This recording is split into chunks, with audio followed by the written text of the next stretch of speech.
Hello sa inyo lahat.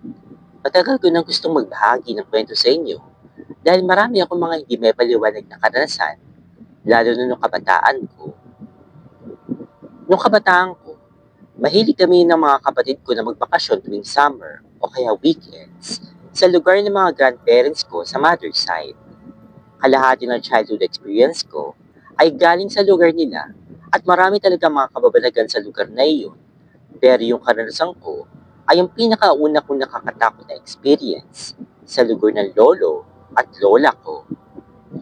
Siguro mga 8 years old ako sa mga panahong ito. May isang gabi na sinama ako ng lola ko na bumili ng rekado na malapit sa sari-sari store ng kanilang bahay. Yung tindahan ay nakapwesto malapit sa slope na terrain. So steep yung kalsada na yun. At sa baba, may tulay na nasa ibabaw ng maliit din na ilog. Medyo natagalan pa kami dun sa tindahan kasi yung lola ko nakapagkwentuhan pa dun sa may-ari. Kamag-anak lang din kasi namin. Nung nagaya na siyang bumalik sa aming bahay, naalala ko na natigilan ako sa kinatatayuan ko kasi paglingon ko sa direksyon ng tulay, may nakita akong dalawang mapulang bilog na nakatutang.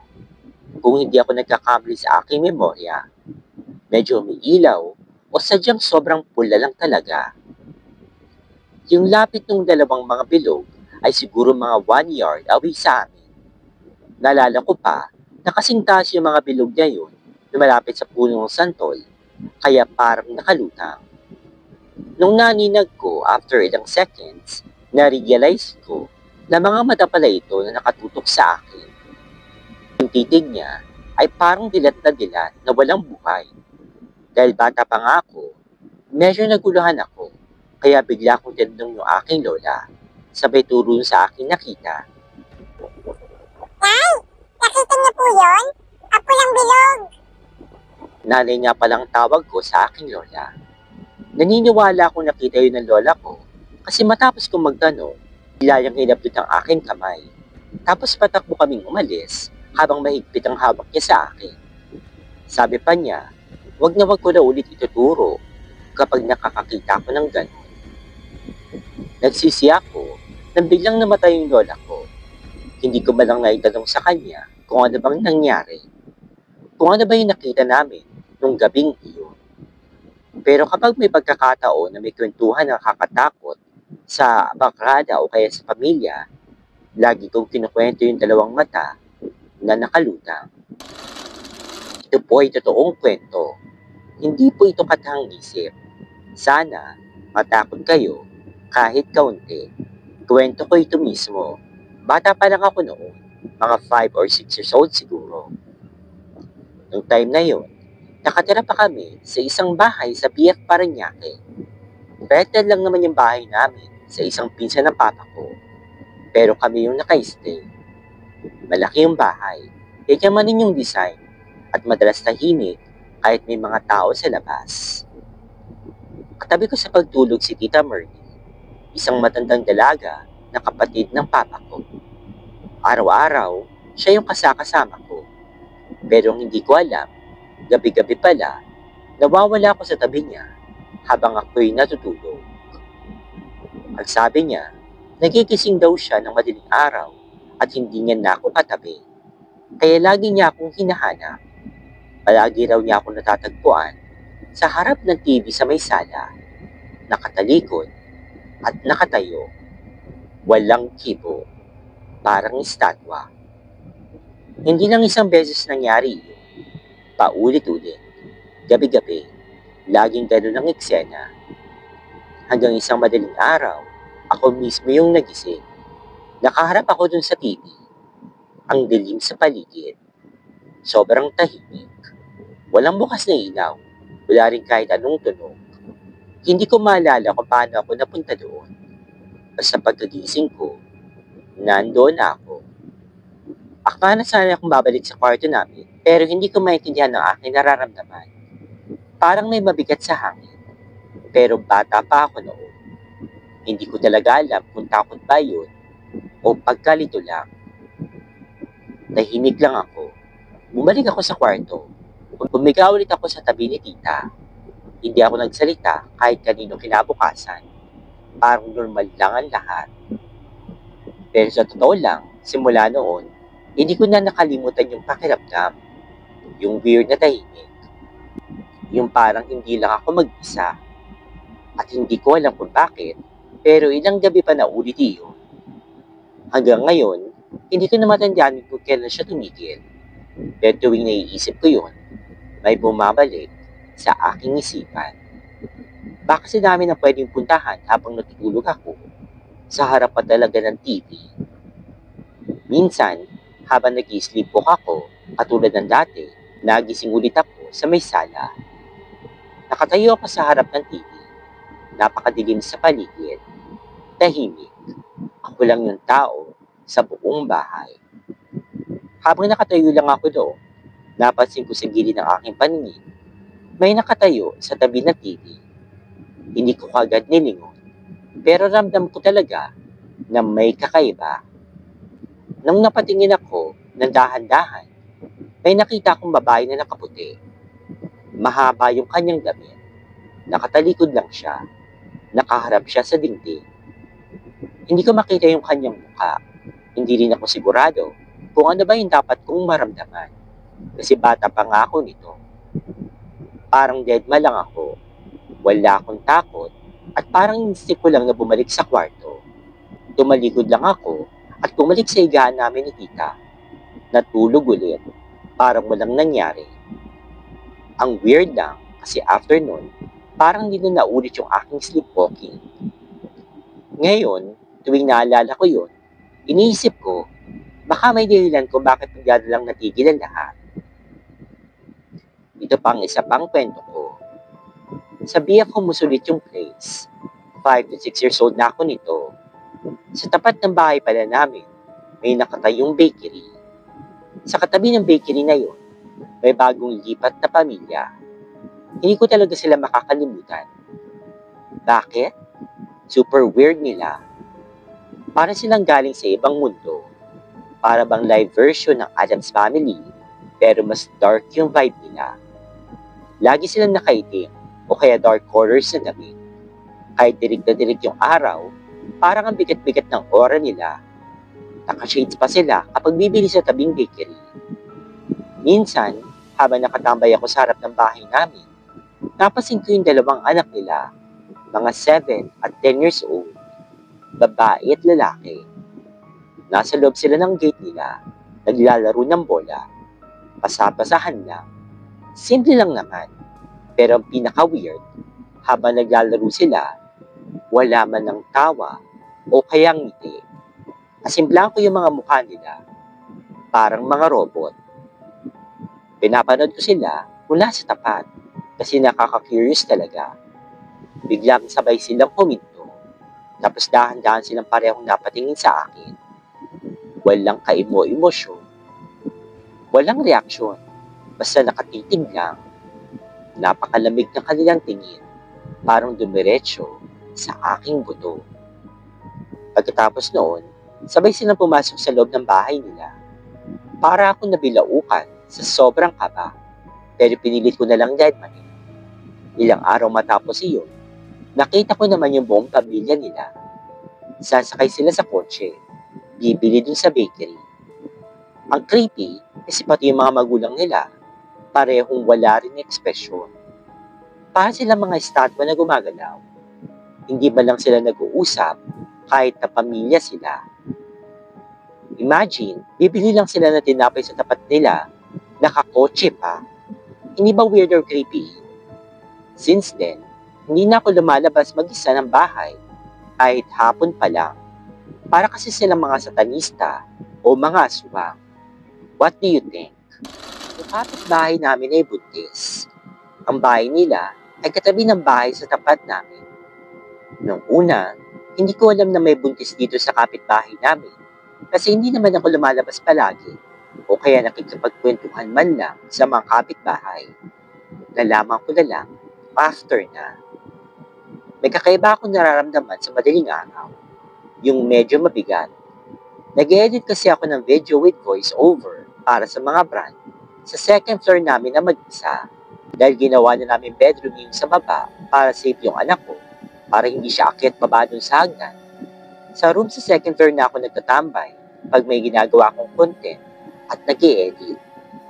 Doon na rin ako nag-shoot, nag-e-edit at nag-voice over.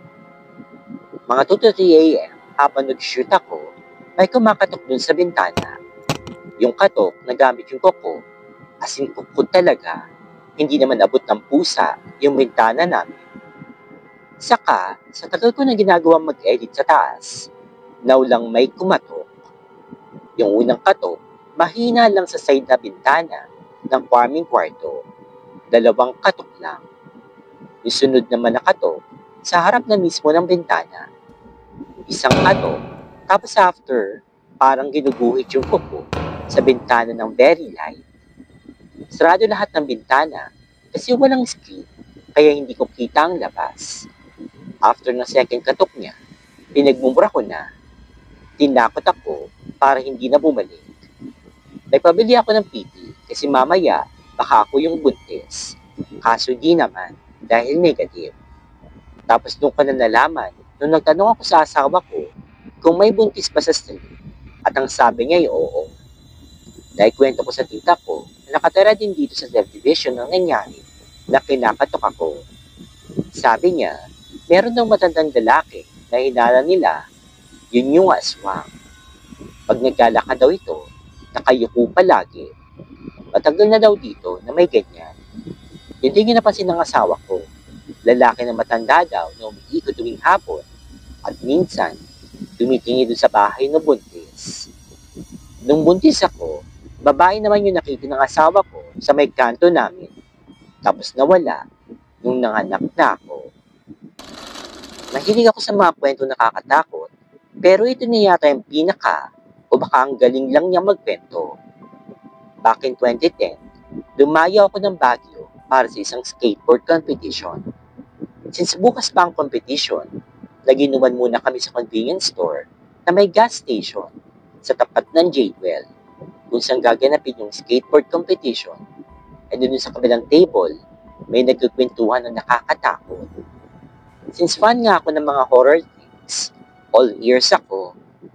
Meron daw siyang 2 pamangkin na isang grade 5 at isang grade 1. Yung grade 1 daw ay may polio. So everyday, kapag pumapasok sa school, pasan-pasan nito ni grade 5. One time daw, habang pauwi yung 2, may dadaanan silang sirang tubo at naging parang maliit na pool sa masupal na lugar nila. Naglaro doon yung 2 magkapatid. Pero bago dumilim, umuwi na silang 2. Pinasa ng grade 5 yung grade 1 niyang kapatid at dumiretso na sila ng uwi. Since medyo late na nga noon at padilim na, nag-aabang na sa kanila yung kanilang ama sa may gate. Pagdating ni grade 5, sinalubong siya ng kanilang ama at habang pasan niya yung kanyang kapatid, nagmano ito sa kanyang ama. At ang sabi naman ng kanyang ama sa kanya, "Lintik ang bata ka! Anong oras na? Nasaan yung kapatid mo?" Paglingon ng kanyang kapatid, wala pala siyang pasan. Pagdating nila, natin pa yung kapatid niya sa kanilang pinaglalaruan at masayang masaya. Ang sabi ng grade 1, hindi naman daw umalis ang kanyang kuya. Pero sino yung pasan niya? This is a true story of my childhood until now.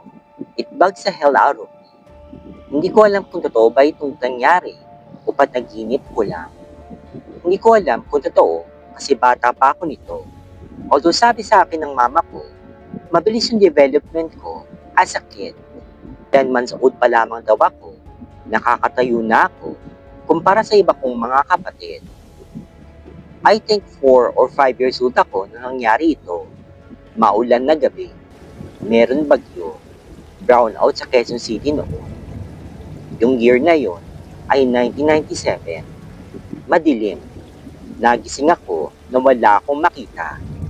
Bilang bata, ang una kong instinct ay hanapin yung nanay ko. Kinapa ko siya sa aking tabi, pero hindi ko siya maramdaman. Naghahanap ako ng liwanag noon, pero wala akong makita. Nung finally, nag-adjust na yung mata ko sa darkness, nakita ko si mama, pati yung 2 kapatid niyang babae, at asawa ng tita ko, na nagtatago sa gilid ng hagdan. Take note, nasa second floor kami, So nasa stop ng stairs sila. Pero nagtatago sila sa pader, malapit lang sa hagdan. Parang ayaw nila na may makakita sa kanila sa hagdan pababa. Ano pa bang maiisip ng isang bata sa ganito? So tumayo ako, lumapit ako sa nanay ko at nagtanong, Ano yun? wondering kung bakit para silang takot na takot. Shh! Sabi sa akin ni Mama. Nag-uusap sila magkakapatid ng pabulong, so hindi ko maintindihan. Pero parang takot na takot sila. Pero sa bulong nila, may isang word akong naintindihan. Kamatayan. Ako, bilang isang curious na kid, ang mga bata talaga ay makukulit, sumilit ako sa may hagdan kung anong meron. Pero hinila ako ng mama ko pabalik agad. What I saw scared me so much that I never wanted to go up the stairs alone hanggang mag-high school ako.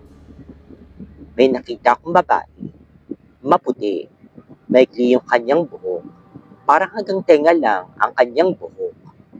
Maganda siya, pero ang weird, nakasuot siya na kulay itim na robe. Yung robe niya ay may hood, pero nakababa yung hood, kaya kitang-kita yung kanyang mukha. Meron siyang hawak na malaking karet, similar sa Angel of Death. Nakatingin siya palabas ng window na nakatapat sa may hagdan. Pagsilip sa bintana namin, parang may hinahanap. Yung window ay medyo mataas dahil nga hagdan yun na pa second floor. So alam mo na yung mga paa niya ay hindi umaabot sa lupa. May ma'am na hawak ako, yung dalawa kong tita, pati si tito, dahan-dahan na bumalik sa aming kwarto. Hindi gumagawa ng kahit anong klaseng ingay. Napakalakas ang kabog ng dibdib ko this time. Pinatulog niya lang ako ni mama at doon na natapos ang gabi. Pagkagising ko, tinatanong ko si mama kung ano bang nangyari kagabi. Pero hindi sila sumasagot. Nagkakatinginan lamang. Fast forward 22 years later, patay na yung mag-asawa ko na tito at tita na kasama namin na makita yung babae sa mga panahon na ito. And all of a sudden, naalala ko yung nakita ko sa may hagdanan. So noong 2021, during the pandemic, I asked my mama kung naalala niya ba yung babae sa may hagdan, and she brushed me off. 2 weeks later, namatay si mama. I'm grieving noon, and I went to my other tita's house. Matanda na rin siya at this point, at nagkakwentuhan kami sa pagkawala ni mama. During this time, na-open ko sa kanya yung tungkol sa babae sa may hagdan. She didn't brush it off, pero she stayed silent when I told her the story. Guess what? 2 weeks after, she passed away too. 1 month lang yung pagitan ng death nila. So everyone that was hiding with me sa hagdan that night, ay wala na. I told my siblings the story dun sa hagdan and how mama and tita died at exactly 1 month apart. My eldest sister, who is not into stories like this, told me that there were stories that she read na babae nga daw yung Angel of Death at may kliyeng buhok. I'm a religious person, so don't believe stuff like this that the Bible doesn't support. But the coincidence sa mga bagay na yon makes me wonder if it was a dream or a reality. Base ito sa aking personal experience na naganap way back 2009. I was in third year college, studying at a university, somewhere at the top. Our school, even though situated sa isang large city, ay literally nasa taas ng isang small hill na ginawang subdivision. It has a beautiful view, especially the oldest building, na meron 8 floors, kung saan natatanaw mo ang isang dam ng NCR. Final exam namin during that time, at meron kami 4-hour break before the next exam. Most of my classmates malapit lang ang bahay sa school, kaya it was just me and my friend. Let's just call her Jelay. Kami lang yung naiwan since we both live in a different city. Hassle kung uuwi pa. It was 2 p.m. Tapos na kami mag-lunch at 2 hours na lang before ang next exam. Kaya naghanap kami ni Jelly na classroom kung saan kami pwede mag-review. Hanggang sa nag-decide kami na mag-stay sa 7th floor. ng old building. Yung 7th floor ay puro laboratory rooms at hindi ginagamit yung floor na yon para sa exam. Perfect dahil tahimik. And also yung 8th floor ay walang katao-tao dahil converted yun into a hotel type setting for HRM students. Sa 7th floor, may isang regular na classroom with regular chairs, hindi laboratory type. Doon kami nagsettle, baba ko ng bag, nagpunta muna ako sa CR. Isa lang yung CR sa floor, which is pang girls. Dahil exam at walang gumagamit, naka-close yung mabigat na wooden door ng CR, pero hindi naman nakalock. Pumasok na ako, close the door, dahil baka mapagalitan ako ng maintenance at umupo na sa cubicle. While I'm doing my business, kung ano-anong thoughts ang pumapasok sa isip ko. Paano kung may biglang nakasilip sa baba ng door? Paano kung may nakasilip sa taas? Pero nawala lahat yun dahil naisip ko na 2 p.m. sobrang liwanag dahil may malaking window ang CR. Pero lo and behold, biglang tumanig yung tipo na parang may naguhugas ng kamay. At this point, hindi pa ako natakot dahil baka may iba pang estudyante. Pero bigla akong kinabahan nang ma-realize ko na hindi ko narinig na bumukas yung mabigat na main door ng CR. Nagmadali akong lumabas ng cubicle and sure enough, walang ibang tao. Sarado pa rin yung door ng CR. Tumakbok pabalik ng room kung saan nandun si Jelay. Pinakalma ko na lang yung sarili ko dahil baka guni-guni ko lang yun at umupo na ako sa tabi ni Jelay. Nasa gitna siya ng room nakaupo. Wala pang 5 minutes yung nakalipas, bigla na lang akong nilabi na parang lalagnatin. Sobrang bigat ng aking pakiramdam. Sinabi ko kay Jelay na i-off ko na lang yung ceiling fan at doon na lang kami magstay sa may window para mas mahangin pa rin at mas maliwanag. Naglakad ako papunta sa likod ng room to turn off the fans at bumalik ako sa aking upuan. Kitang-kita ko na may nakaputi sa gilid ng board. Para nag-slow motion lahat ng pakiramdam ko at ang tagal ko bago nakarating sa upuan namin. Sa peripheral vision ko sa right, nadoon pa rin yung nakaputi, kagaya ng uniform namin. Mahaba yung kanyang buhok at mataas, kasing level niya halos yung top ng board. Wala akong lakas ng loob tingnan, pero ito yung alam mo na may nakatingin sa'yo at alam mo naman sa mga tingin niya sa direksyon namin. Nag-hesitate akong sabihin ito kay Jelay. Yung religion niya kasi ay yung mga hininiwala sa mga multo at saka sa mga supernatural. Baka kasi pagtawanan niya lang ako, pero hindi ko matiis. Kasi gusto ko nang umalis kami sa room na yon, pero at the same time, hindi ako makagalaw. Totoo pala naman inikas ka minsan dahil sa takot. Kaya binulong ko na lang sa kanya. Ito yung eksaktong sinabi ko. Huwag kang maingay. Huwag kang lilingon sa kanan. Alam kong di ka maniniwala. Pero may iba tayong kasama dito. May white lady sa may board. As expected, hindi nga niniwala sa akin si Jelay. Nag-joke pa nga siya. Baka daw stress lang kami sa exam. At tingnan ko daw yung paligid. Napakamaliwanag at meron pang natural sunlight. Kaya walang magpapakita. Nanahimik na lamang ako. Pero hindi ko siya iniwan dun sa room. During this time, nawala na sa peripheral view ko yung entity sa may board. Medyo gumaan na yung pakiramdam ko. Akala ko okay na. Pero hindi. Papunta pa lang tayo sa exciting part. After mga 15 minutes, dinig na dinig ko yung yabag ng paa na sobrang bigat. Tunog ng parang may nagdadabo, pero sa marcha. Kung saan ko nakita itong white lady na mga 10 feet away, papunta na ito sa direksyon namin. Hindi ako kumikibo kahit lumalakas at papalapit na sa amin yung tunog dahil baka ako lang ang nakakarinig. Nakatingin lang ako sa window sa harapan ko, silently praying at hinihintay kong matapos yung tunog ng mga paa. Nagulat na lang ako na lumingon si Jelly sa same direction ng tunog. Mind you, dalawa lang kami sa buong 7th floor during that time. Nakalak yung mga laboratory rooms. Tapos binulungan ako ni Jelly. Narinig mo yun? Sabi ko, oo, kala ko ako lang. Tapos yung tahimik at nawala yung tunog ng paa.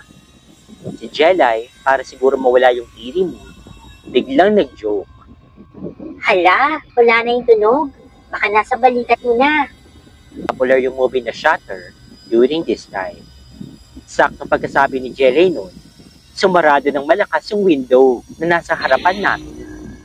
Walang hangin. May 6 na window dun sa room. Nakahalera rin ng window na nasa tapat namin. Pero yung nasa harap lang talaga namin yung sumara. Hindi na kami nagsalita. Sabay na lang kami tumakbo palabas ng room. Iniwan namin yung lahat ng gamit namin. Naghintay kami ng maintenance para magpasama balikan yung mga naiwan naming gamit. That was 16 years ago. Every time na nakikita kami ng mga college friends namin, the story still comes up. Jelay, dating skeptic, ay naniniwala na sa supernatural. She refuses to hang out with me alone. Even now, my neck still hurts. Parang may nakaupo sa aking leeg. Char! Hello sa inyong lahat. Itong experience ko na ito ay hindi ko mismong experience. Nangyari ito sa kapitbahay namin na kabarkada ko nung mga bata pa kami. Dito sa barangay namin sa probinsya, nakaugalian namin tumambay sa labas hanggang 2 o'clock na madaling araw. Araw-araw na ganun ang sistema namin. Mga 10 to 13 years old ang mga age namin noon. At lahat kami mostly, tabi-tabi yung mga bahay. Kaya sama-sama kami kahit madaling araw ang aabutin. Since alam naman ng mga magulang namin kung saan kami hahanapin. At saka, nasa iisang lugar nga lang kami. Doon sa isang lugar na tinutukoy ko, nasa ilalim kami palagi ng isang narrative. Ayon sa kwento ng mga matatanda, napakatanda na daw nung narrative na yun. Parang hindi pa kami daw pinapanganak, nandoon na ang punong iyon. Buhay pa naman daw yung puno hanggang ngayon. At ang pinaka-weird doon, sa baba ng puno, may parang butas na papasok na parang tunnel. Hindi ko lang mapicturan kasi may bahay doon. Nasa loob ng bakod nila yung puno. Opo, tama. Nakikitambay kami dun sa bahay na meron narrative. 8 to 10 kami magkakaibigan. Yung mga ganun edad talaga, yung mga nakakabulahon ng kapitbahay, madalas kami napapagalitan. Pati na yung may-ari ng puno ng narrative, madalas sinasaway kami. Isang gabi, mga around 11 p.m., bigla na lang umampon. Nauna na kaming umuwi nung iba dahil parang masama yung pakiramdam namin na hindi namin may paliwanag kung bakit kasi bigla na lang kaming nanamlay. Yung iba naman, naiwan pa rin doon at pinagpatuloy yung kanilang chismisan. Kwento ng kaibigan namin na tawagin na lang natin na Jane, umuwi sila ng madaling araw ng mga 3:30 a.m. Dahil napasarap yung kwentuhan at nanood din sila nung araw na yun. Nung dumating daw si Jay sa bahay nila, pinagbuksan daw siya ng lolo niya na 78 plus years old. Sabi ng kanyang lolo, "Oh, bakit ngayon ka lang? Inumaga ka na naman." sabi ng lolo niya. Sagot naman ni Jay, "Olo, doon lang kami sa dati. Nagkwentuhan ng po tsaka nanood." Sagot naman sa kanya ng kanyang lolo, "Sa susunod, umuwi ka na maaga. Maambod pa. O sino naman yung nasa likuran mo? Kasama mo? Pauwi mo na dahil umaga na. Bukas na yan." "Ha? Ano pong kasama? Wala naman po akong kasama. Mag-isa lang po akong umuwi. Kanina pa po sila umalis kasi umambod na nga po." Sagot naman ni Jay. "Ah, ganun ba? Sige, pumasok ka na." Sagot ng kanyang lolo. So, yun lang naman ang sinabi ng lolo niya sa kanya. Sa tanda niyang 78 plus years old, for sure, marami nang alam na kwento yung matanda. Kinaumagahan, naalala ni Jay yung nangyari ng madaling araw at kinausap niya ulit yung lolo niya. "Lo, ano po yung sinasabi mo kaninang madaling araw? Hindi ko na kasi masyadong maalala. Inaantok na po kasi ako noon." Tanong ni Jay. "Hindi mo ba alam na may kasama kang umuwi? Babaeng mahaba ang buhok. Yun na nga bang sinasabi ko sa'yo eh. Kakalabas mo, inuumaga ka pa. Diyan pa kayo sa narrative lagi. May bantay ang punong yan. White lady tsaka kapre. Baka hinatid ka." Pagkatapos ng kwento na yun, hindi na kami bumalik mamalagi sa ilalim ng narrative. Pero syempre, patigas ang ulo namin noon. Tumatambay pa rin kami hanggang mag-umaga. Pero ibang spot na. Kwento ng mga matatanda dito sa amin, kaya hindi daw mamatay-matay o matrip o mapaputol yung puno kasi napakalakas ng bantay. Yung puno kasi na yon, nasa kanto ng maliit na eskinita bago ka pumasok. So wala ka talagang kawalan na hindi dumaan doon dahil lang yan tayong daanan papasok dito sa amin. So far, wala naman kaming ibang na-experience doon. Pero karamihan sa mga nasa paligid namin, yung mga borders na baguhan, nasisisisan sa gabi, nakakakita din sila ng malaking tao. After noon, lalag na din sila at hindi mo na sila makakita dito after ng isang buwan. Kasi baka lumipat na ng tinutulugan. Yun lang po. Ito po ay tunay at walang halong kalokohan. Maraming salamat sa inyong pakikinig. That was one thing that really bad for me.